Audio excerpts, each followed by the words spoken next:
At my son's birthday party, my sister stood up and said, "Since everyone's here, let's sing for Lily too. Her birthday's in 2 weeks." She pulled out a cake for her kid while my son just looked down. I stayed quiet. I grabbed my boy, the gift bags, and left. That night, my mom asked, "You still covering their rent this month?" I said, "Rent? Oh, I thought we were singing for Lily now." By morning, the family chat blew up. My sister showed up at my son's birthday party with her own cake. In that moment, I knew our family was about to shatter, and I was finally ready to let it. The air that day was thick with the scent of grilling burgers and a sweetness of childhood joy. Leo, my son, was beaming in his little Luigi hat, surrounded by giggling kids and a vibrant Mario Kart cake. Everything felt perfect until it wasn't. See, when I was 10, Chloe threw such a loud tantrum, our neighbors called the police. The reason?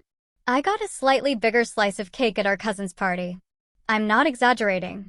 She screamed, cried, and slapped the plate right out of my hands, frosting splattering my shoes. "It's always about him," she shrieked, storming off. Chloe is 3 years older than me, and at 35, she's still throwing tantrums.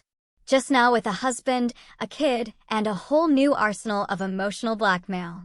My name's Ethan. I'm 32. And for most of my life, I've been the quiet, dependable younger brother. The one who pays the bills, who shows up, who stays silent while everyone else makes noise. It's strange, I never used to think of myself as passive. I run a small, thriving graphic design business from home. I have a beautiful son who thinks I'm the coolest guy alive. I fought my way through so much to give him a calm life. But when it came to my family, especially Chloe, I'd always just folded. Bit my tongue, smiled through the barbs, swallowed my pride. My ex-wife once said I shrunk around them. And maybe she was right. Becoming a parent shifts things inside you. Not all at once, but little by little, you stop tolerating things. Not for yourself, but for your kid. And watching your child get hurt the same way you once did? That flips a switch. Leo turned 8 last weekend. We were keeping it simple. Backyard barbecue, Mario-themed cake, rented bounce house. Nothing too crazy, but he was thrilled. I'd spent the week secretly building him a new bike, custom decals and all, planning to surprise him at the end of the party. Just us. A quiet moment. Maybe some tears. Chloe had RSVP'd 2 weeks prior. "Of course, we'll be there," she texted, followed by 5 paragraphs about being a busy working mom and how lucky I was to just work from home. Her favorite jab. She says it like I sit around in pajamas drawing cartoons. Meanwhile, she and her husband, Mark, have been bouncing between jobs and couches for the past 2 years. And for the last 8 months, I'd been covering their rent. Not fully, I told myself. Just a few hundred here and there when things were tight. But somehow, it became regular. At the end of every month, Chloe would message, "Hey Ethan, can you spot us again? We're short on groceries and Ava's growing out of her shoes." And I'd say yes. Not because I had extra money, I didn't, but because I couldn't stomach the idea of my niece struggling. I love Ava. She's 6 and sweet as can be, even if Chloe always has her dolled up like an influencer. But lately, something was off. Chloe's texts sounded less like requests, more like invoices. No thank yous, no updates, just amounts, deadlines, entitlement. And that brings us back to the party. Everyone was in a good mood. Kids squealing, burgers sizzling, Leo beaming. My best friend, David, was manning the grill while I handed out juice boxes and Band-Aids.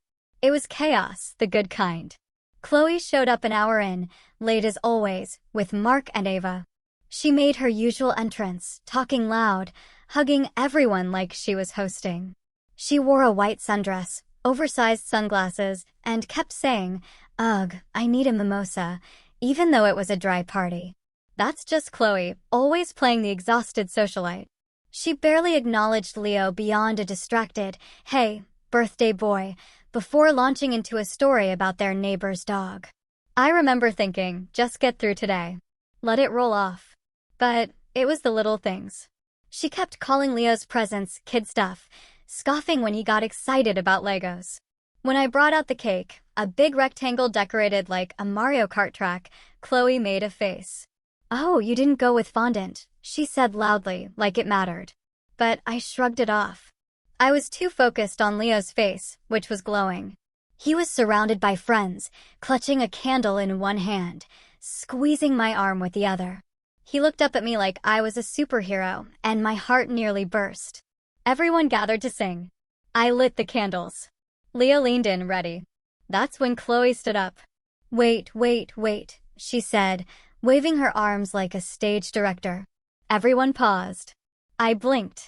She turned to the crowd with a big, performative smile. "Well, everyone's here. Let's sing for Ava, too. Her birthday's in 2 weeks." I didn't move. She pulled out a cake. I am not joking. From a cooler bag on the grass, she lifted out this pastel monstrosity with pink icing and edible glitter. It said, "Happy almost birthday, Ava," in swirling script. Like she'd ordered it days ago. Like this had been the plan. And my son, my sweet, goofy, gentle Leo, was just standing there, still holding the candle, still smiling because he didn't get it yet. Until he did. Because everyone turned. The attention shifted. And Chloe, without missing a beat, started singing. "Happy birthday to you." I felt like I was watching a play where the actors had all changed scripts mid-scene. A few people hesitated, some joined in. I looked down at Leo and saw the light in his face dim slowly, like a sunset in reverse. His hand dropped. The candle fell. He stared at the floor. I didn't say a word. I blew out the candles myself.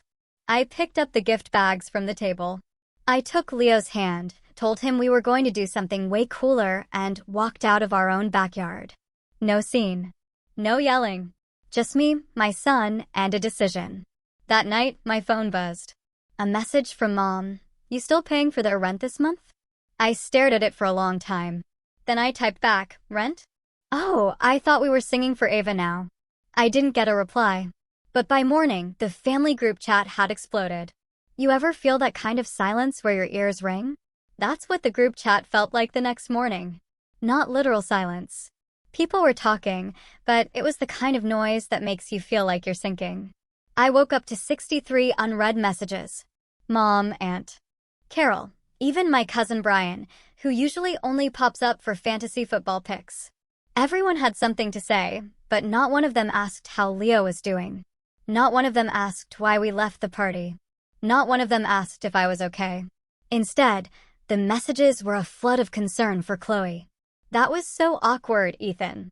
You really could have handled that better. Chloe said you embarrassed her in front of Ava. You walked out with the gift bags. That's so petty. What's wrong with celebrating both kids? It's just a cake. Just a cake." That line repeated over and over. Like a bad chorus. Like it was nothing.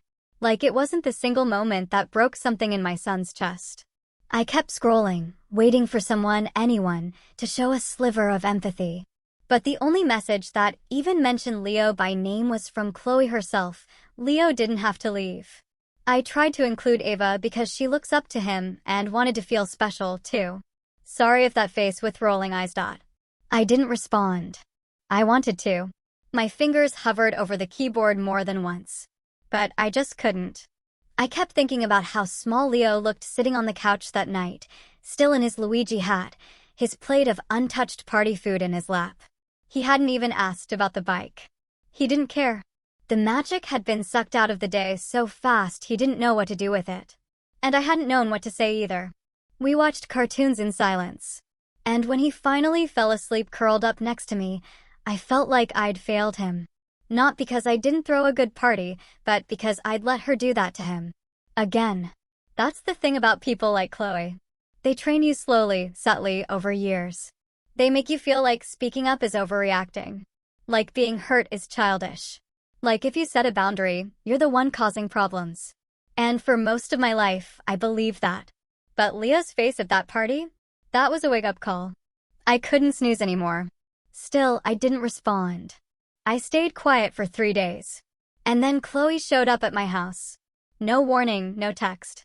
She just showed up like she always did, knocking like the door was hers. I opened it a crack and saw her standing there in oversized sunglasses, her lips pursed, arms crossed over a crop top that said #MomLife in sparkly lettering. I'm just here to drop off Ava's thank you cards, she said, like we were in a Hallmark movie. She wanted to thank everyone who came to her party. She held out a stack of glittery pink envelopes with stickers. One was addressed to Leo. I didn't take them. I just stared. That wasn't her party, I said finally.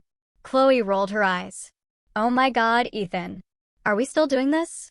You hijacked my son's birthday. You made him cry. You humiliated him in front of his friends. I was trying to make it special for both kids. I thought you, of all people, would get that. You're always going on about how we're supposed to be a village and help each other. And I did one thing, and you stormed off like a toddler. I opened the door wider so she could see my face. He didn't even eat his cake. He hasn't touched his presents. He thinks he did something wrong. That made her pause, just for a second. But then she sighed dramatically. Kids bounce back. You're being so extra about this. And there it was. The dismissal. The brush off. The same tone she used when we were kids and she accidentally spilled nail polish on my comic books or told our cousins I wet the bed. I didn't. She was always the victim. Always misunderstood. And if you challenged that, you were being dramatic. I didn't invite her in. I didn't say goodbye. I just shut the door. That night, Leo finally asked, why did Ava get a cake too? His voice was so small I almost missed it. We were brushing our teeth side by side. I took a deep breath. Because some people think it's okay to share attention even when it's not their turn. He nodded slowly. It was supposed to be my turn. It was your turn, bud, I said, pulling him into a hug. And I'm sorry I let anyone take that from you. That was the moment something inside me solidified. I wasn't just done with the group chat. I was done playing the part they'd written for me years ago. The quiet helper, the ATM, the punching bag. And that decision? That's what kicked off the real storm. I canceled the automatic transfer I'd been making for Chloe and Mark's rent. Not maliciously. Not with an announcement. Just quietly. I deleted the scheduled payment. That was it. But when the first of the month rolled around and their landlord sent a reminder, all hell broke loose. First came the text from Chloe. Hey, rent didn't go through. Did something glitch? Can you resend ASAP? Then another 2 hours later. Ethan, hello. We really need that money. You said you'd help. And when I still didn't reply, a full-blown phone call from Mom. You're really not helping this month, she said, her voice tight. They have Ava to think about. I have Leo to think about, I said calmly. And I'm not responsible for their rent. You have been. Yeah. And I'm done. Mom sighed like I'd told her I was moving to Mars. You're being vindictive over a cake. It wasn't about the cake. It was about the years of disrespect. About watching my son get steamrolled like I did. She didn't mean to hurt him, but she did. And nobody has even apologized. There was silence on the line. Not the heavy, guilty kind. The kind that tells you the other person still doesn't get it. You know, she said finally. When your dad left, Chloe stepped up for this family. She was 16 and she screamed at me for crying too loud. She's struggling, Ethan. So am I. Another pause. Well, I hope you're happy with your little protest. Then she hung up. I didn't feel happy. I felt nauseous, like I'd kicked a hornet's nest. But I also felt something else underneath the nerves. Something sharper, cleaner, relief. And then the messages started again. Mark chimed in first. He rarely spoke up in the group, but this time he posted a long rant about family loyalty and how some people only pretend to be generous until they're asked to prove it. Aunt Carol posted a crying emoji. Uncle Steven said he was disappointed. Cousin Brian chimed in to say, Ethan's always been weird. And in the middle of it all, Chloe dropped the bomb. I just don't understand how someone who claims to love Ava could leave her in the street like this. Thanks for showing your true colors. That was when I broke my silence. I typed one message, my true colors? You paraded your daughter around like it was her party while my son stood there heartbroken. And now you want my money like nothing happened? I'm done being your safety net. Get your life together. It got 10 angry reacts and 1 thumbs up from my cousin Daniel, who lives in Colorado and barely speaks to anyone. But it was enough. I muted the group chat. And then came the betrayal. 3 days later, I picked up Leo from school and he was quiet. Quieter than usual. I asked what was wrong and he said, Ava told everyone I ruined her party. I nearly slammed the brakes. Apparently, Chloe had told Ava that Leo left because he was jealous and that he made a scene and made everyone uncomfortable. Ava, in turn, repeated this at school. And kids being kids, they believed it, or at least teased him like they did. One girl told him he was too sensitive. Another asked if he cried every time someone else got a cake. He didn't cry in the car. He just stared out the window and asked if we could get burgers instead of going home. I said yes. And as I watched him eat his fries in silence at Denny's, a part of me hardened. Not cold. Not bitter. But done. If Chloe wanted to twist the narrative, fine. If the family wanted to pretend I was the villain, fine. But I was going to protect my son. And if that meant burning bridges, so be it. I had a plan. A quiet one. One they wouldn't see coming. But first, I needed to pay someone a visit. Rock bottom doesn't always look like some dramatic breakdown in a movie. Sometimes it looks like eating cold fries at 7 p.m. in a parked car outside a diner while your son pretends he's not holding back tears, and you pretend you're not watching him do it. That was my low point. Not because I'd lost money or status, or anything you can quantify, but because I realized how much of myself I'd given away to keep the peace in a family that never offered any in return. I'd spent decades shrinking, folding, smoothing things over like it was my job. And now my son, my brilliant, sensitive, forgiving little boy, was learning to do the same thing. And I could see it on his face. That fear of making things worse by speaking up. That instinct to be small when someone else takes up all the space. It wrecked me. That night after I tucked Leo into bed, I sat on the living room floor surrounded by unopened birthday presents. He'd refused to touch them all week like they were somehow contaminated. But I opened one, just one. A science kit from his friend, Finn. I stared at the box, blinking through the guilt, and finally whispered, "I'm so sorry, buddy." Then I got up and I started writing a plan. It started with a list. Nothing fancy, just a cheap notebook and a blue pen. But it helped to see the words. I wrote, protect Leo. Stop funding Chloe. Create space for mom. Rebuild quietly. Give Leo his joy back. That last one hit me the hardest. See, I had this version of myself in my head, dad who handled things, who didn't let the world touch his kid. But the truth? I'd let the world touch him anyway. I'd stood there while someone he trusted snatched the joy right out of his hands. And I hadn't raised my voice. I hadn't called her out. I hadn't defended him. I'd walked away. Which, sure, maybe that was the right call in the moment. But in the bigger picture, it wasn't enough. So, I got to work. The first step was school. I emailed Leo's teacher, Ms. Davies, a kind, no-nonsense woman in her early 40s who'd always had a soft spot for him.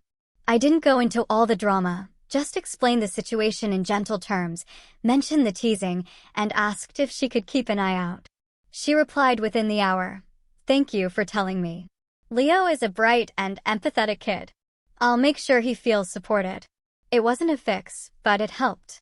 And the next day, when I picked him up, he seemed lighter. Said he got to help lead the class science experiment. Said Ms. Davies let him use the big thermometer.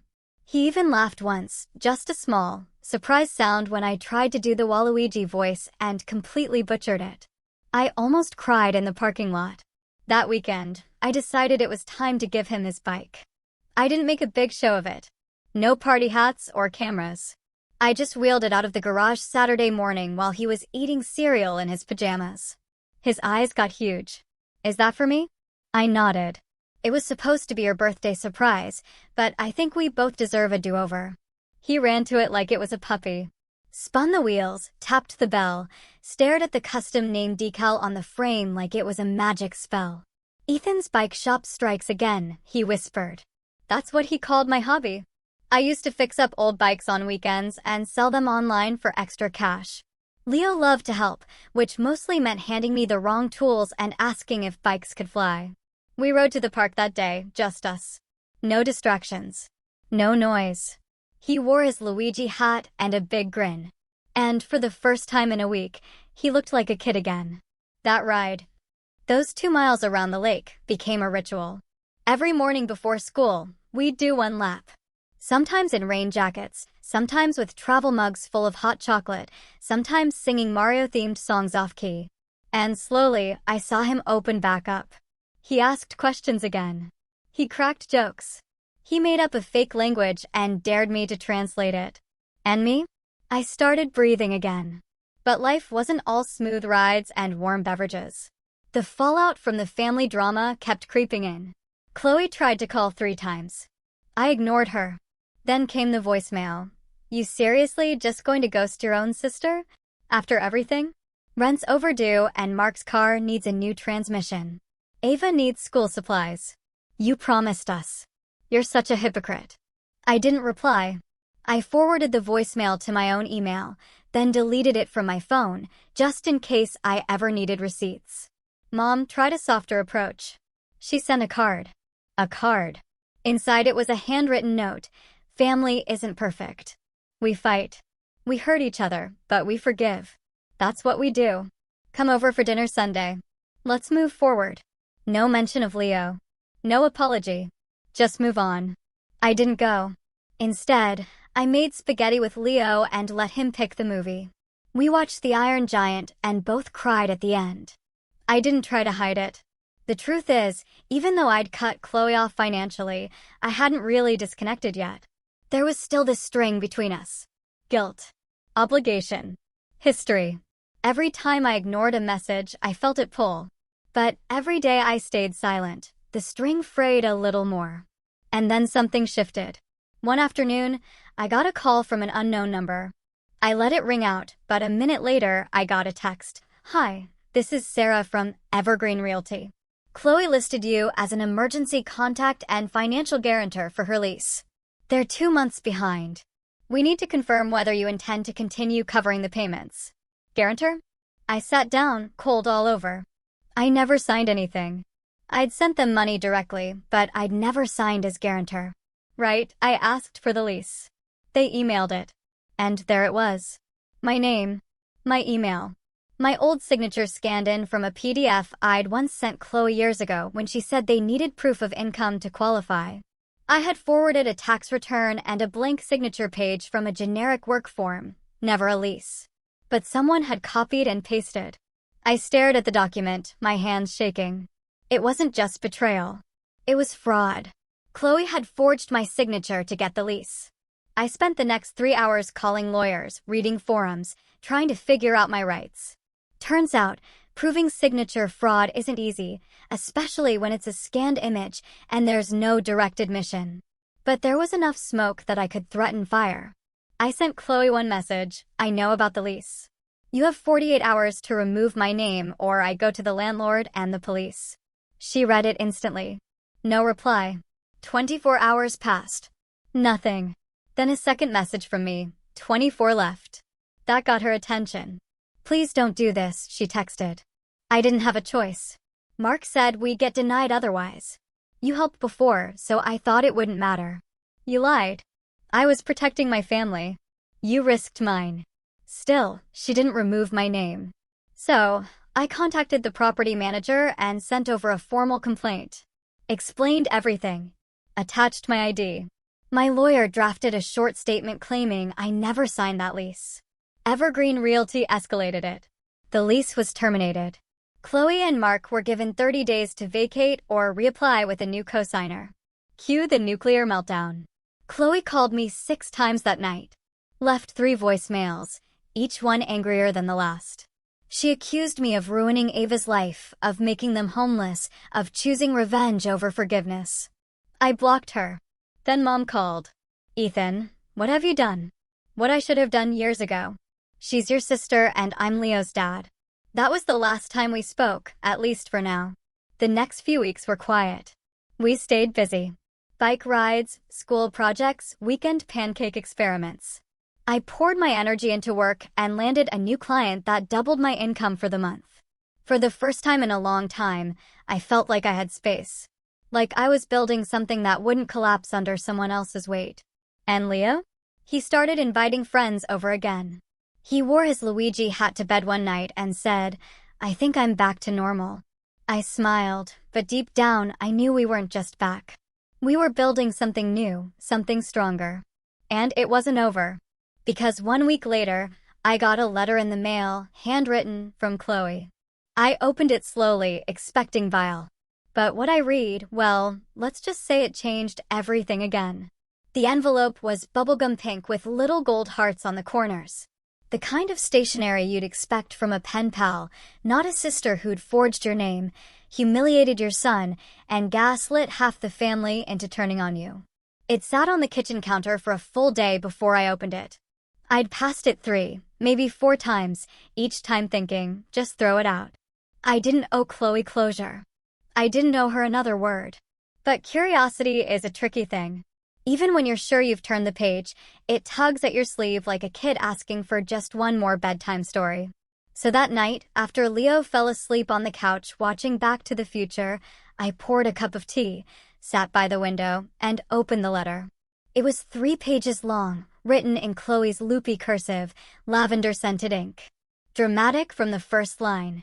Dear Ethan, I know you probably don't want to hear from me, and honestly, I don't blame you. That was the only honest line in the entire letter. She went on to say how hard things had been, how Mark had lost his job again, how Ava was deeply affected by everything that happened, how Mom had cried for 3 straight nights and couldn't believe her only son would turn his back on his blood. Every line was soaked in guilt, veiled blame, and self-pity. And then came the kicker. I made a mistake with the lease. I admit that. But I only did it because I knew you'd say yes anyway. You always say yes. You're the responsible one, the stable one, the one who fixes things. I guess I just assumed that wouldn't change. It wasn't an apology. It was a confession of expectation. She'd counted on my silence, my predictability, my unwillingness to be the bad guy. She was saying, you trained me to use you. And maybe she wasn't wrong. But that version of me, the one who swallowed his pride for peace, who stayed quiet for the sake of family, that version had already buried himself the day I watched my son stare at the floor with a candle in his hand. The letter ended with a request. We're staying with Mark's cousin for now. It's cramped. No privacy. Ava's sharing a futon. If you could help us just this one last time, just until we get on our feet, I swear I'll never ask again. Please, Ethan, for Ava. I folded the letter and slipped it back into the envelope without a word. Not angry. Not hurt. Just focused. Because this time, I wasn't going to react. I was going to plan. It started with a simple idea. Stop playing defense. For months, maybe years, I'd been putting out fires Chloe started. Always scrambling after the damage. Always a step behind. But I had leverage now. I had proof of the forged lease. Screenshots of texts, voicemails, the letter. And more importantly, I had something Chloe had never bothered to cultivate, relationships. I started making calls. First was Daniel, my cousin in Colorado, the lone thumbs up in that group chat meltdown. He worked in finance and wasn't close to most of the family anymore, but we'd always gotten along. When I told him the full story, there was a pause. Then he said, "Dude, that's insane, but also not surprising." Apparently, Chloe had a pattern. In her early 20s, she'd borrowed $3,000 from their side of the family for medical bills. Never paid it back. A few years later, she'd guilt Daniel's sister into co-signing a car loan, which Chloe then defaulted on. He even sent me the paperwork to prove it. That was 2 allies. I wasn't looking for revenge out of spite. I was looking for accountability. And if Chloe wanted to play the victim in the family group chat, then I was going to make sure the truth had a louder voice. Next, I reached out to our old neighbor, Mrs. Miller. She lived next door to us growing up, and when Dad left, she used to babysit us. She remembered the early days when Chloe used to bully me into giving up the last cookie or steal my allowance and say I'd lost it. She even had a journal entry from back then she'd scanned years ago when I asked her to write a letter of recommendation for a scholarship. In it, she described Chloe as controlling, dramatic, and manipulative, especially toward Ethan. I added it to the folder. Then came the hardest part. I emailed Ava's school. Not to get her in trouble, but to make sure she was okay. I didn't trust Chloe to keep her safe or stable anymore. I wasn't aiming to take custody or interfere. I just wanted to know if there were any red flags. The school counselor replied the next day. She couldn't give me much due to privacy laws, but she did say Ava had missed several days recently, and they were concerned about instability at home. That word stuck with me, instability. Chloe was always the one accusing everyone else of being unstable, of losing it, of causing scenes. But now the cracks were showing on her side. And while I wasn't gloating, I wasn't ignoring it either. Because I was building something slowly, quietly, intentionally. Not to destroy Chloe, but to protect Leo. And maybe, just maybe, to give Ava a chance at something better, too. By the end of the week, I had a binder. Literally, one of those black 3-ring binders with color-coded tabs. Section 1. Financial records, payments made, bank transfers, texts requesting money. Section 2. Lease documentation, the forged signature, my original PDFs, email threads with the landlord. Section 3. Character references, Daniel, Mrs. Miller, old messages from Chloe over the years. Section 4. Emotional harm, screen grabs from the party, Leo's school emails, journal entries I started writing the night after the party. I didn't know yet what I'd do with it, but I knew I'd need it. The next step, detach completely. I left the family group chat, deleted it from my phone. No announcement, no explanation. And then I set up a new one. Called it Leo's World. Just me, David, my best friend, Leo's teacher Ms. Davies, and my cousin Daniel. A space where people actually showed up for my kid. We shared photos, jokes, book suggestions. I posted Leo's science fair flyer. David offered to help him build a volcano model. Daniel sent a Mario-themed planner from Amazon. Every ping from that chat felt like a high five to my soul. And then, out of nowhere, Chloe messaged me again. Not through text. Through email. The subject line was one word, apology. The message, hey, I've been thinking a lot about everything. I know you're mad. I know I crossed a line. But I miss my brother. And Ava misses her uncle. If there's any chance we could talk, I'd like to meet for coffee. No drama, just us. I sat with it for a long time. Part of me wanted to say no.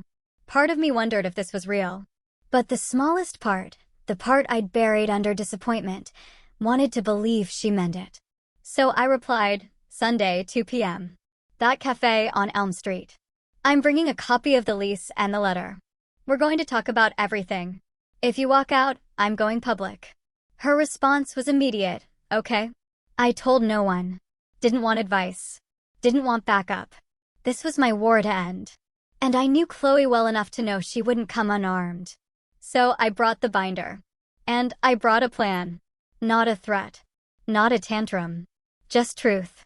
The kind that cuts deeper than screaming. The kind that stays. When Sunday came, I got there early. Sat by the window, ordered tea. And when Chloe walked in, late as always, I could tell something was different. Not in her face, but in her eyes. Because for the first time since we were kids, she looked afraid. And I was ready. She walked in wearing a blazer. That's how I knew it wasn't real. Chloe didn't do blazers. She did hoodies with ironic slogans, cardigans she borrowed from Mom, and once, an actual prom dress to a baby shower. But not blazers. The blazer meant she was playing a part. It meant she wanted to look composed, responsible. Grown up. I saw right through it. She spotted me at the corner table and gave a tight, rehearsed smile. I didn't stand up. She sat down across from me, crossing her legs like we were two executives about to negotiate a merger. I had the binder on the table, closed, calm. Thanks for meeting me, she said. I didn't respond. She sighed. Look, I know I messed up. I've had time to reflect and I realize I handled Leo's party badly and the lease thing and everything. Still silent, she fidgeted, pulled at her sleeve, tried again. I'm sorry, Ethan. This time I tilted my head just a little. For which part? She blinked. What? Which part specifically are you sorry for? The party? The lease? I already said. Are you sorry for making Leo feel invisible? For lying to me about the lease? For forging my signature and committing fraud? For turning the family against me? Or for getting caught? Her lips tightened. You don't have to be like this. I'm just asking for clarity. I came here for honesty. That's all. For a second, I thought she might actually try, that she might put the performance aside. But Chloe didn't know how to be vulnerable without a spotlight. She leaned back, arms folded. Fine. I'm sorry. Happy now? I opened the binder. Chloe's eyes dropped to it like it was a weapon. And in a way, it was. This is every rent payment I made for you, I said, flipping to tab 1. Over $7,400 in total, not including groceries, birthday gifts, or the down payment I gave you when you said Mark's car got stolen, which I now realize never happened. She opened her mouth. I held up a hand. Next, I said, flipping to tab 2, is the lease agreement. The one with my forged signature. Here's my actual signature for comparison. Here's the email I sent you with the blank form. Here's the version with your edits. The landlord has confirmed you submitted it. My lawyer has reviewed it. I have enough to press charges if I choose to. Chloe's face drained of color. You wouldn't. I haven't yet. I flipped to tab 3. Here are testimonies from Daniel, Mrs. Miller, and a few others. They outline your history of manipulative and emotionally harmful behavior, financial exploitation, and pattern of mistreatment, specifically toward me. These aren't accusations. These are patterns. You and Mrs. Miller, she whispered. You left me no choice. I flipped to tab 4. Here's a letter from Leo's teacher about his behavior after the party. An email from Ava's school counselor flagging your recent instability. I haven't contacted CPS, but if Ava's situation doesn't improve, I will. That finally broke her composure. You're trying to destroy me. No. I'm trying to protect my son. And if possible, though I doubt you'll let me, your daughter. Chloe slumped back in her chair. What do you want, Ethan? And there it was. The only question that mattered. I took out a piece of paper, slid it across the table. It was a formal, notarized agreement drafted by my attorney. Nothing complicated, just 3 key points. Cease all financial requests from this point forward. Formally remove my name from any current or future leases, loans, or documentation. No contact with Leo unless pre-approved by me. It wasn't revenge. It was a boundary. A legal one. Chloe stared at it like it was a death certificate. This is insane, she muttered. No. This is freedom. She didn't sign it. Not then. She shoved her chair back, mumbled something about needing time, and left the cafe in a huff, the blazer trailing behind her like a white flag she couldn't quite bring herself to wave. I sat there still, the binder in front of me. And then I pulled out my phone and made one final call. The next week, I called Mom. I hadn't spoken to her since our last tense conversation, but she deserved to know. She answered on the second ring. Ethan. Hey, Mom. I just wanted you to hear it from me. I met with Chloe. I presented her with a formal agreement. I've decided I'm no longer engaging in any family financial assistance. That includes her, Mark, or anyone else. Silence. Then, Ethan, I know she's a lot, but she's still family. No, Mom. Don't. Please, just listen. She went quiet. I spent years cleaning up her messes, paying for her decisions, being the bad guy when I said no, and then being the villain when I finally stood up for my kid. I can't do it anymore. I won't. I'm not asking you to pick sides. I'm just letting you know that from this point forward, I'm done being the one everyone leans on. I'm building something better for me and for Leo. And if that makes me selfish, fine. Mom exhaled. She's not doing well, Ethan. She's saying you threatened her. She forged a lease with my name. I could have had her arrested. Another pause, longer this time. Then what can I do? That surprised me. I don't know, I said honestly. Maybe just listen. Without trying to fix it. Without defending her. Just hear me. Mom sniffled. I'm sorry. I didn't know about the lease. I know. We hung up on neutral ground. Not healed, but maybe starting to understand. A month passed. Then 2. And slowly, the ripple effect settled. Chloe didn't sign the agreement. She did, however, move back in with Mark's parents across town. I heard through Daniel that she'd gotten a part-time job at a daycare. She still posted passive-aggressive quotes on Instagram. Family isn't always blood. Some people only love you when you're useful, that kind of thing. But there were no new rent requests. No voicemails. No forged documents. Ava started showing up at Leo's school again. I didn't stop her from saying hi at pickup. She ran up once and hugged him. He smiled. I let it happen because none of this was her fault. She's just a kid, like Leo, trying to grow up in the middle of other people's storms. As for us, we kept building. We took a weekend trip to a cabin by the lake, built snowmen, made s'mores. Leo beat me at chess for the first time and demanded I call him Grandmaster O for the rest of the weekend. He started therapy too. Not because he was broken, but because I wanted him to know that healing doesn't mean hiding.